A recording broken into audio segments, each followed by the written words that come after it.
Juda ham oson va tez tayyorlanadigan bulochkani sizlarga ko'rsatib o'taman, qizlarjonlar.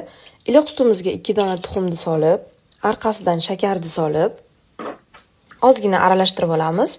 Keyin dro'jja solamiz, ozgina dro'jja solamiz. Maslani uyimizdagi bor maslani solib, orqasidan unni solib, xamir qorib olamiz. Qo'lga yopishar-yopishmas xamir bo'ladi. Uni 1 soatga tindirgan olib qo'yib, keyin xuddi shu shaklda yayib olamiz, qizlarjonlar. Ishlatgan maslamizdan qolgan maslani buni ichiga surkab olamiz. Shakarga maydalangan yong'oqni aralashtirib, qizlarjonlar, ichiga shuna qilib surkab, o'rab, yana o'ralgan qavatlariga ham surkab, yong'oqlardan ham qo'yib, xuddi shu shaklda o'rab olamiz, qizlarjonlar. Buni ingichka qilib to'g'rab olamiz va xuddi shu shaklda yasab olamiz, qizlarjonlar. Tayyorlab ko'rishlarini tavsiya qilaman. Juda ham og'izda eriydigan, juda ham mazali bulochkalar bo'ladi.